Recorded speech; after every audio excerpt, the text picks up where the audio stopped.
US President Donald Trump's administration plans to admit far fewer refugees from the entire world in the coming year. A notice published in the US Federal Register states that a maximum of 7,500 refugees will be admitted and prioritises white South Africans from the Afrikaners minority. It says the admissions numbers shall primarily be allocated among Afrikaners from South Africa and other victims of illegal or unjust discrimination in their respective homelands. Well, for the latest, Dianne Hawker is DW's correspondent for Southern Africa. She joins us from Johannesburg. Dianne, good to see you. This policy singles out Afrikaners for priority refugee status. How's that going down in South Africa? Well, I would say that there are a number of groups in South Africa who have taken issue with this policy, Anthony. At the top of that list is the South African government, who feel that the characterization of Afrikaners as a discriminated or victimized group is quite unfair, and that it doesn't take into account the true context of what's going on in South Africa. Now, the Trump administration came to this characterization as a result of some complaints that were brought forward by various Afrikaner lobby groups, and they were taking issue with affirmative action laws as well as land reform policy in South Africa. That policy is designed to help the state redress long-standing imbalances in South African society brought about by colonialism and apartheid.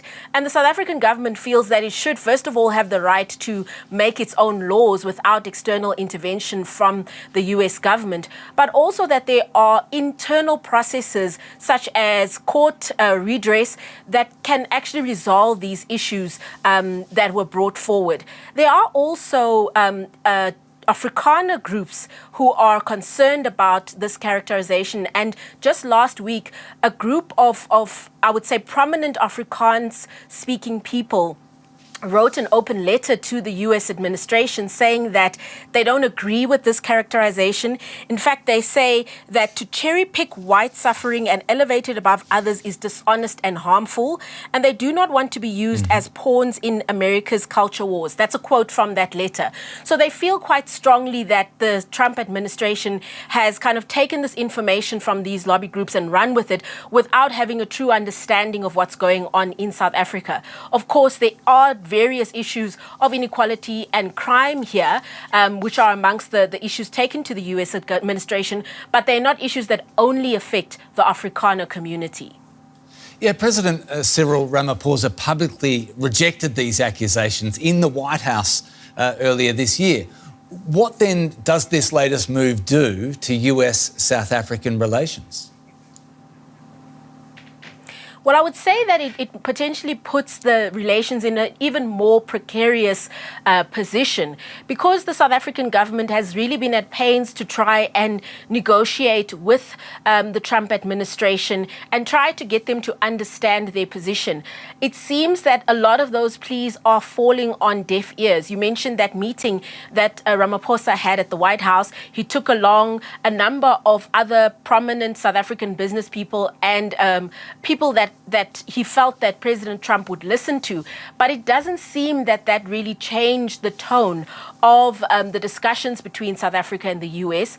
South Africa was then given a 30% tariff and has not been able to bring that number down yet, although it's been negotiating over several months. So as it stands right now, the relations are not looking good and also not looking like they will improve in the near future, Anthony. And just back to that main point, the US justification does rest heavily on those claims of discrimination and targeted violence against white South Africans. Are white South Africans the victims of targeted violence in South Africa? It's, I think, a bit more complex than what the US administration is trying to make it out to be. There is generally a very high rate of violence in South Africa, whether that is farm-related killings as well as violence in townships and in other areas. And like many other South Africans, Afrikaans-speaking people are victims of that violence. Whether that violence is targeted specifically at Afrikaners, the statistics don't seem to back that up, whether they be police statistics or other statistics even held by the farming community.